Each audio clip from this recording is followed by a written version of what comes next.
ఈ కొత్త అద్దం మీ చర్మ సమస్యలను కూడా చూపిస్తుందట. పూర్తి వివరాలకు చదవండి రేపటి సాక్షి దినపత్రిక. మార్గదర్శికి చంద్రబాబు సర్కార్ ప్రత్యక్షంగానే ఉపకారం చేయడం దారుణమన్నారు మాజీ ఎంపీ ఉండవల్లి అరుణ్ కుమార్. జగన్ హయాంలో దాఖలు చేసిన అఫిడవిట్ను చంద్రబాబు ప్రభుత్వం విత్డ్రా చేయడం ఏంటని ప్రశ్నించారు. అధికారంలోకి రాగానే మార్గదర్శిని కాపాడతామన్నారు. చంద్రబాబు అన్నట్టే మార్గదర్శిని కాపాడుతున్నారు ఆరోపించారు. ఇది చంద్రబాబు ప్రభుత్వం చేసిన అతిపెద్ద తప్పన్నారు. డిపాజిట్స్పై ఫ్యూచర్ సబ్స్క్రిప్షన్ ఉండకూడదనే నిబంధన ఉన్నా మార్గదర్శి ఫ్యూచర్ సబ్స్క్రిప్షన్ కొనసాగించింది అన్నారు. మార్గదర్శికి ఇంత ఓపెన్గా బాబు సాయం చేయకూడదని చంద్రబాబు చరిత్రలో ఇది అతిపెద్ద మచ్చగా నిలిచిపోతుందన్నారు ఉండవల్లి. మన ఆంధ్రప్రదేశ్ సీఎంగా పనిచేసిన చంద్రబాబు నాయుడు గారు ఎంతమంది ప్రత్యర్థులున్నా, ఎంతమంది శత్రువులున్నా, ఎంతమంది విరోధులున్నా చట్టానికి మాత్రం ఆయన మీద చట్టబద్ధంగా ఏ ఎలిగేషన్ పెట్టడానికి వీల్లేని పద్ధతిలోనే ఇంతకాలం నడిపించుకుంటూ వచ్చాడు. అనేకం వెతికారు, ఇందులో ఏమైనా దొరుకుతాడా, అందులో ఏమైనా దొరుకుతాడా అని. కానీ చట్టబద్ధంగా ఆరోపణ చేయలేని పరిస్థితిలోనే ఆయన ఉన్నాడు. కానీ ఈవేళ ఆయన మార్గదర్శితోటి ఆయనకు ఉన్నటువంటి సంబంధాల మీద ముసుగు తీసేశాడు. ఆయన జగన్మోహన్ రెడ్డి టైంలో మార్గదర్శి వారు డిపాజిట్లు సేకరిస్తున్నారు ఫ్యూచర్ సబ్స్క్రిప్షన్ పేరుతోటి, అది చట్టవిరుద్ధం అని చెప్పి 793 కోట్లు ఒకసారి, ఎప్పుడు మే 23 అంటే సంవత్సరం 4 మాసాల క్రితం 793 కోట్లు, జూన్ 23లో 242 కోట్లు, జూలై 23లో 16 కోట్లు, వాళ్ళకు ఉన్నటువంటివన్నీ కూడా బ్యాంకుల్లో ఉన్న డబ్బులన్నీ కూడా అటాచ్ చేశారు. అటాచ్ చేస్తే వాళ్ళు మాకు అన్యాయంగా ఇది అటాచ్ చేశారా, మాది విడుదల చేయండి అని చెప్పి కోర్టులో వేయలే. రామోజీరావు గారు కానీ, అప్పుడు రామోజీరావు గారు బతికే ఉన్నారు, వారు కోర్టులో వేయలేవాళ్ళు. అటాచ్ చేస్తే అటాచ్మెంట్లోనే ఉన్నాయి ఈ సంవత్సరం నుంచి. ఎప్పుడైతే చంద్రబాబు నాయుడు గారు గెలిచారో నేను అనుకున్నాను ఆటోమేటిక్గా వాళ్ళు కోర్టులో వేస్తారు, ఈ గవర్నమెంట్ ఏం మాట్లాడదు, హాస్టైల్ అయిపోతుంది, వాళ్ళు విత్డ్రా చేసి పట్టుకెళ్ళిపోతారు. డైరెక్ట్గా జగన్మోహన్ రెడ్డి టైంలో ఏదైతే హైకోర్టులో అప్పీల్ ఉందో హైకోర్టు అప్పీల్ని విత్డ్రా చేసుకుంటూ ఈ డబ్బుల ఫీజు మొత్తం ఇచ్చేసి డబ్బులు వెనక్కి ఇచ్చేయమని చెప్పి గవర్నమెంటే చెప్పేసింది. అంటే ఇంకా మేము అధికారంలో రాగానే నిన్ను కాపాడతాం అన్నదానికి అర్థం ఏంటంటే డైరెక్ట్గా కేసే లేకుండా చేస్తామని. ఇది ఓపెన్గా చంద్రబాబు నాయుడు గారు నేను అనుకోవటం చంద్రబాబు నాయుడు గారి హిస్టరీలో ఇంత ఓపెన్గా చేసినటువంటి తప్పు ఇది. మరి చంద్రబాబు నాయుడు గారు ఎందుకు ఇది చేశారో, రేపు 11వ తారీఖున నాది వాయిదా వస్తుంది మార్గదర్శి ఫైనాన్షియర్స్ది. ఇప్పటి వరకు 4 వాయిదాలు అయ్యాయి. 4 వాయిదాల్లో ఆంధ్రప్రదేశ్ గవర్నమెంట్ తరఫున అడ్వకేట్లు వచ్చి మాకేం ఇన్స్ట్రక్షన్స్ లేవంటున్నారు, వాయిదా అడుగుతున్నారు. మొన్న క్లియర్గా చెప్పేశారు జడ్జి గారు, 11వ తారీఖు ఆఖరి వాయిదా, ఆ వాయిదా కరెక్ట్గా రండి అని, ప్రిపేర్ అయ్యి రండి అని. అక్కడ కూడా ఇలాంటిది ఏదో చేయబోతున్నారు నాకు అర్థమవుతుంది. ఆయనకి చరిత్రలో ఇది పెద్ద మచ్చ అవ్వబోతోంది. ఇంత ఓపెన్గా ఎందుకు చేశారో ఆయన నాకు అర్థం అలా, ఎందుకు చేయవలసి వచ్చిందో. జీవో ఇచ్చి డైరెక్ట్గా డబ్బులు రిలీజ్ చేసేయండి అని మీ యొక్క అభిమానాన్ని ప్రకటించుకోవడానికి మీరు చేసినటువంటి పని మాత్రం కరెక్ట్ కాదు. ఎందుకంటే ఈ కేసు ఆగదు ఇక్కడ, ఇది గ్యారంటీగా ముందుకెళ్తుంది. నేను కాకపోతే ఎవడోడు పట్టుకుని దీన్ని ముందుకు తీసుకెళ్తాడు. ఇప్పుడు మిమ్మల్ని కూడా పార్టీ చేసేటువంటి పరిస్థితి వచ్చింది. ఇంత పూర్వం అయితే మార్గదర్శికి వ్యతిరేకంగానే వెళ్ళాలి. నేను వెళ్ళాను మార్గదర్శికి వ్యతిరేకంగా, అక్కడ కేసీఆర్ని పార్టీ చేయలే, నేను మార్గదర్శి వాళ్ళనే పార్టీ చేశాను. కేసీఆర్ని ఇంప్లీట్ చేయమని అడిగాను, ఆంధ్రప్రదేశ్ గవర్నమెంట్ని ఇంప్లీట్ చేయమని అడిగాను. వాళ్ళని కూడా విచారించి వాళ్ళు ఏం చెప్తున్నారో విని తీర్పు ఇవ్వండి అని అడిగాను. నా ప్రేయరు. ఈవేళ అలా ఉండదు, మీరిద్దరూ కలిసి తప్పు చేశారని వస్తుంది. ఖచ్చితంగా ఇది తప్పే అని ఆల్రెడీ రిజర్వ్ బ్యాంకు నేను వేసినటువంటి కేసులో ఎఫిడవిటే వేసింది తెలంగాణ కోర్టులో. రిజర్వ్ బ్యాంకు మొత్తం మీరు ఒక్కసారి రిజర్వ్ బ్యాంక్ యాక్ట్ చూసినట్టయితే ఫ్యూచర్ సబ్స్క్రిప్షన్స్ అనేవి ఏం చేయొచ్చు. ఫ్యూచర్ సబ్స్క్రిప్షన్స్ అంటే మేమన్నీ తీసుకుని నేను వ్యాపారం చేసుకుంటే కుదరదు. అసలు చిట్ ఫండ్ కంపెనీ వాళ్ళు వేరే వ్యాపారం చేయకూడదు. అది ఫండమెంటల్ యాక్ట్ 1982 ప్రకారం చిట్ ఫండ్ వ్యాపారం ఎందుకు పెట్టారా మాట. చిట్ ఫండ్లో ప్రజల దగ్గర తీసుకున్న డబ్బుతోటి నేను ఏదైనా రిస్క్ వ్యాపారంలోకి దిగాను అనుకోండి, అది పోతే డబ్బులు పోతాయి. అందుకని చిట్ ఫండ్ కంపెనీ వాడు వేరే వ్యాపారం చేయకూడదన్నారు. వీళ్ళు ఓపెన్గా ఏమేమి వ్యాపారాలు ఇలా చిట్ ఫండ్ కంపెనీకి ఉన్నాయో అన్నీ రిజిస్టార్ ఆఫ్ చిట్స్కి ఇస్తున్నారు, వీళ్ళకి ఇస్తున్నారు, కంపెనీస్కి, రిజిస్టార్ ఆఫ్ కంపెనీస్కి.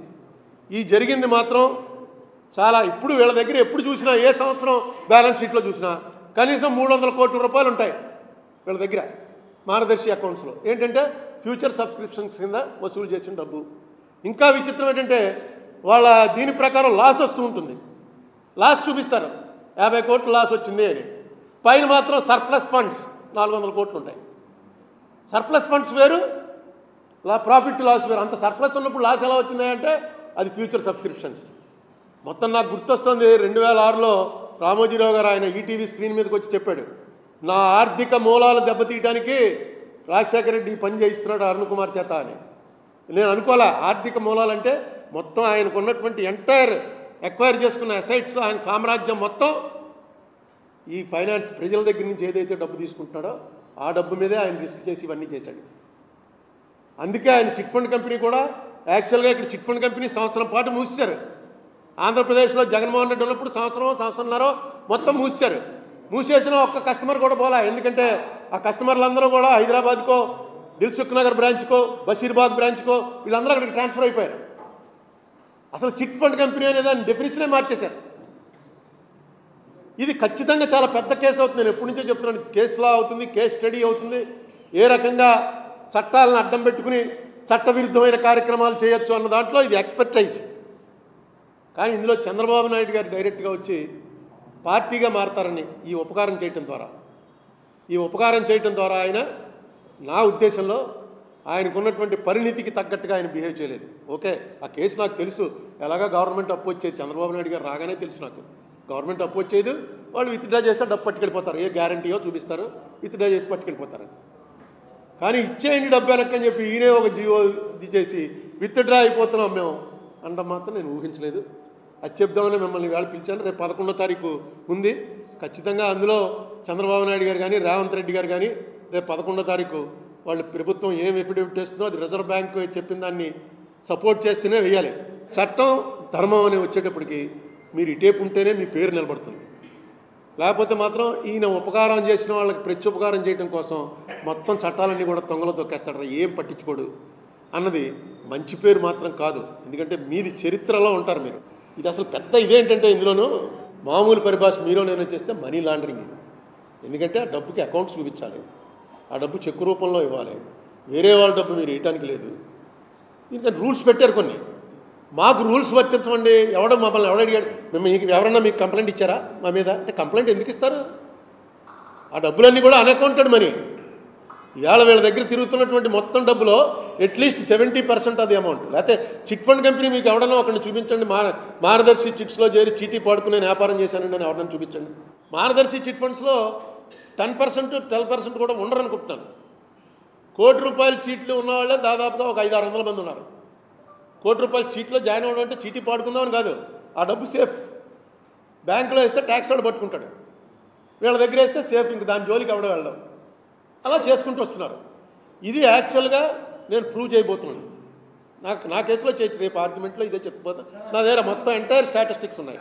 ఈయన ఇందులోంచి ఏదో చిన్న మసిలిపాటు తీసుకుని అంటే ఒకటే ఇంకోటి చేస్తుంటే ఈ పార్టీ లోపలికి వెళ్ళిపోను. రామోజీరావు గారి స్టేటస్ వేరు, ఆయనకున్న సంబంధాలు వేరు, ఆయనకున్నటువంటి జనం వేరు, ఆయన సబ్స్క్రైబర్స్ వేరు, ఆయన దగ్గర ఉన్న డబ్బు వేరు. ఏం చేయాలో తెలియక నారాయణ గింజుకుంటున్నాం, సరిపోవట్లేదు మా స్టేటస్, ఏదో కొట్టుకుంటున్నాం. జగన్మోహన్ రెడ్డి వచ్చేదో పెట్టాడు, అదే సరిపోలేదు. కానీ చంద్రబాబు నాయుడు గారు ఇందులో పార్టీ ఎందుకు కావాలి?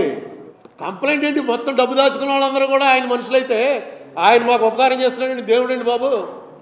లేకపోతే నా దగ్గర ₹1,00,00,000 ఉంటే నేను 30 లక్షలు ట్యాక్స్ కట్టాలి. నేను ఒక ఇల్లు అమ్మాననుకోండి, ఇల్లు అమ్మితే క్యాపిటల్ గెయిన్స్ ట్యాక్స్ 30 లక్షలు కట్టాలి. ఏమి అక్కర్లేకుండా అన్ని ఏర్పాట్లు నేను చేస్తానని అక్కడ ఆయన కూర్చుంటే, ఆయన దేవుడిగా వాళ్ళు చూస్తుంటే వాళ్ళు ఎందుకు కంప్లైంట్ ఇస్తారు? చట్టాలు ఉన్నప్పుడు చట్టాలు చేయవలసినటువంటి బాధ్యత ముఖ్యమంత్రులది. ముఖ్యమంత్రులు కూడా సపోర్ట్ చేస్తున్నారనుకోండి, ఏమనుకోవాలి జనం? మీరు దొరకరు ఎవరికిను. ఎక్కడ చిన్న దాంట్లో కూడా దొరకకుండా అతి జాగ్రత్తగా చేస్తారు. అనేక వ్యాపారాల తర్వాత అనేక రకాలు చేయాలి. కానీ ఏ వ్యాపారంలో కూడా మీరు చట్టానికి దొరికే పరిస్థితిలో మీరు ఎప్పుడు చేయలే. అందుకే ఈవేళ 9 ఎవడన్నా మీకు తెలుసా అసలు 900 కోట్లు ఆయన డిక్లేర్ చేశాడని? 900 కోట్ల రూపాయలు ఈవేళ భారతదేశంలో హైయెస్ట్ అసెట్స్ డిక్లేర్ చేసిన చీఫ్ మినిస్టర్ ఎవరంటే 2024లో చంద్రబాబు నాయుడు గారు. అయినా ఎవడన్నా చంద్రబాబు నాయుడికి 900 కోట్లు ఎక్కడి నుంచి వచ్చాయి అని ఎవడన్నా ఒక లెవెల్ ఉన్న లీడర్ ఎవడన్నా ఆరోపించాడా? ఎందుకంటే అన్నీ క్లియర్గా రాశాడు, ఎక్కడెక్కడి నుంచి వచ్చాయి, ఏ వ్యాపారంలో ఎంత ఉంది, ఏ బ్యాంకులో ఎంత ఉంది, ఎఫిడవిట్లో మొత్తం ఉంటాయి. ఎక్కడా కూడా ఇది నీకు ఎక్కడి నుంచి వచ్చింది అని దొరికే పరిస్థితిలో పెట్టుకోలేదు. పకడ్బందీగా వాళ్ళకి ఆడిటర్స్ టీం ఉన్నారు.